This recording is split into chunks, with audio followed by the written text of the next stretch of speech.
Assalamualaikum warahmatullahi wabarakatuh. Welcome back to my channel. Apa kabar? Kalian semua seluruh subscriber setia yang hari ini sudah memberikan support dan dukungan terhadap channel ini.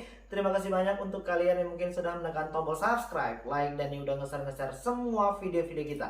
Mudah-mudahan kebaikan kalian hari ini akan digantikan dengan kelimpahan rahmat dan rezeki yang lebih banyak lagi, serta segera terbebas dari segala macam himpitan hidup hari ini, termasuk di dalamnya hutang di aplikasi pinjaman uang online.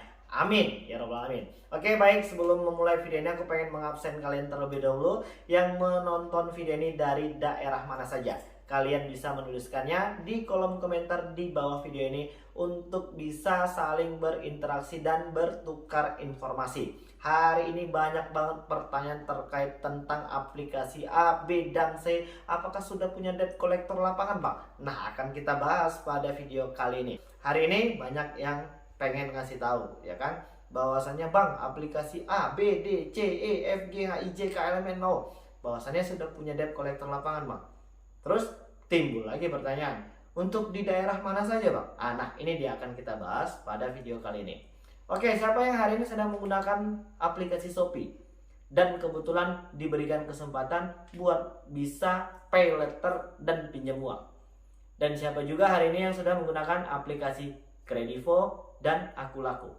Ya, inilah dia 4 aplikasi raksasa yang hampir semua masyarakat kita menggunakannya, memanfaatkannya. Dan kebetulan hari ini juga banyak masyarakat kita yang mungkin belum mampu untuk melakukan penyicilan dan pembayaran.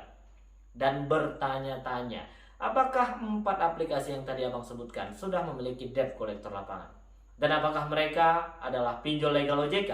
Karena mereka tidak ada di dalam rilis list daftar aplikasi pinjol-pinjol. Dan yang ketiga, pertanyaan yang paling banyak masuk ke kita itu, apakah mereka akan melakukan penyebaran data, Bang? Banyak yang seperti itu. Oke, baik ya. Pada video kali ini kita pengen ngebahas satu persatu dulu. Untuk di 4 aplikasi yang tadi kita sebutkan, Shopee Pay Later, Shopee S Pinjam, ya, Kredivo, dan Akulaku, mereka itu sudah legal OJK. Jadi kenapa, Bang, kalau sudah legal OJK itu mereka tidak ada di dalam rilis? Ya kan, ada. Sebenarnya kita yang kurang teliti. Jadi pada video kali ini untuk Shopee itu ada di urutan ke-60 berapa saya lupa. Nama aplikasinya itu Lentera Dana Nusantara. Itu untuk di Shopee. Terus untuk di Kredivo sudah pasti akrab banget ya sama yang namanya Kredivest. Itu cabang dari aplikasi Kredivo untuk pinjam meminjam uangnya. Terus untuk di aplikasi Akulaku itu adalah Asetku, ya, KTA Asetku apa Asetku, itu merupakan bagian dari cabang dari aplikasi Akulaku. Dan apakah 4 aplikasi ini akan melakukan penyebaran data, Bang, ketika kita belum mampu melakukan pembayaran? Banyak pertanyaan yang seperti itu ya.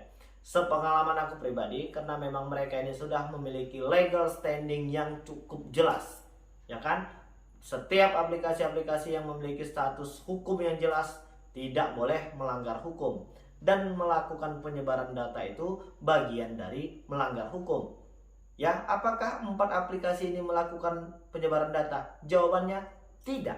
Dan itu tidak boleh dilakukan mereka karena itu bagian dari pelanggaran hukum, ya.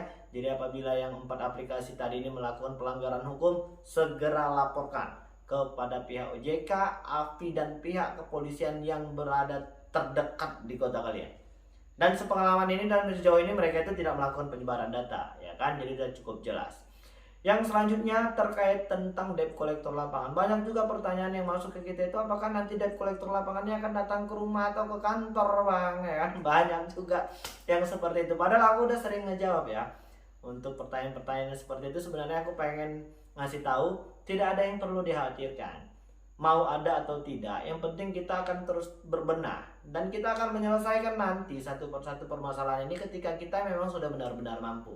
Tapi yaudah deh, aku pengen ngejawab dulu satu persatu pertanyaan yang sering paling banyak ya, supaya nanti jangan ada lagi pertanyaan terkait tentang aplikasi A, B, dan C ini, apakah sudah ada debt collector lapangannya atau tidak. Jawabannya, untuk di 4 aplikasi Shopee Pay Later, Shopee S Pinjam, Kredivo, dan Akulaku sudah memiliki debt collector lapangan, tapi tidak untuk di semua daerah. Masih hanya untuk daerah kota-kota besar. Apakah hari ini rumah kalian itu jauh banget dari kota besar? Berapa jarak tempuhnya? 1 jam atau 2 jam bang? Masih jarang ya. Untuk aplikasi-aplikasi seperti ini paling ya di pusat kota besarnya. Mungkin di kota-kota provinsinya mungkin ada. Tapi kalau udah berjarak 2 jam, 3 jam, mereka juga males buat ngejemput utang kalian yang gak seberapa itu. Ya itu pengalaman pribadi aku, ya kan? Itu untuk di 4 aplikasi tadi. Jadi nggak perlu lagi mikirin apakah ini sudah ada debt collector lapangannya atau tidak, ini itu segala macam. Ya udah deh. Yang penting fokuslah untuk segera berbenah. Kita harus bisa menjadi orang kaya dan tidak lagi menggunakan paylater ketika tidak dalam keadaan terdesak. Hari ini siapa yang menggunakan paylater hanya untuk buat gaya-gayaan? Jangan lagi diteruskan ya. Itu sudah pasti akan membuat beban hutang akan terus bertambah. Ya, kemarin bang aku menggunakan paylater ini dan memang dalam keadaan terdesak ya. Aku pengen beli token listrik. Ya, itu lain cerita. Yang penting kita tetap meluruskan niat, hati dan pikiran kita untuk akan menyelesaikan masalah ini ketika nanti kita memang sudah benar-benar mampu. Ya, itu yang terpenting hari ini. Dan jangan lagi gali lubang tutup lubang, sudah cukup ya. Hutang yang hari ini sudah membuat kita pusing, jangan ditambah lagi menjadi sesuatu yang menambah kita pusing. Sudah cukup, ya kan? Dan kita akan terus berbenah dan menjadi orang kaya. Oke, udah jelas ya. 4 aplikasi yang tadi kita sebutkan itu sudah memiliki legal standing yang jelas ya. Mereka memiliki debt collector lapangan tapi tidak untuk di semua daerah. Mereka tidak melakukan penyebaran data ya. Apakah biaya denda dan bunga yang mereka berikan hari ini sudah sesuai dengan anjuran dan direstui oleh pihak OJK? Jawabannya sudah ya kan. Untuk di aplikasi-aplikasi pinjol itu sudah cukup jelas. Bunga per hari itu 0,4%, tapi silahkan dicoba dan dihitung sendiri. Ketika itu dikalikan per 30 hari, jumlah totalnya menjadi 12%. Kalau kalian pinjam 1 juta, bunga coba bayangin, banyak nggak itu ya kan?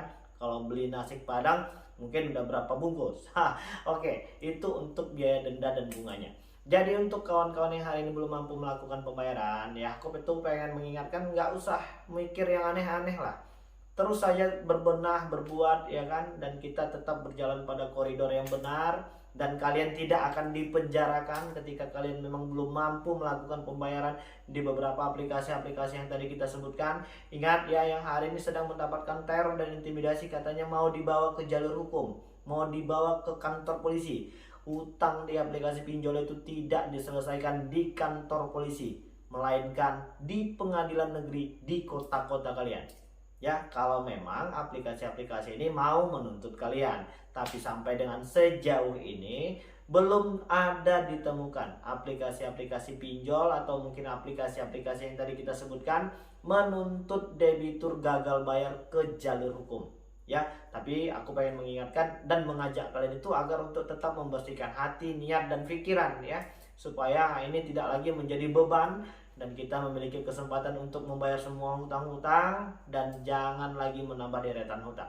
Oke, jadi udah cukup jelas dan mudah-mudahan video ini bermanfaat ya kan. Mudah-mudahan video ini bisa membakar kembali semangat kawan-kawan yang hari ini mungkin sedang padam, yang mungkin hari ini sedang galau. Ayo segera bangkit ya, dan jangan terlalu berlama-lama dalam keadaan keterpurukan seperti ini ya. Kita harus mampu berprestasi dan jadi orang kaya lagi. Jadi mungkin itu dulu yang bisa aku sampaikan dan mudah-mudahan video ini bermanfaat untuk kita semua. Assalamualaikum warahmatullahi wabarakatuh.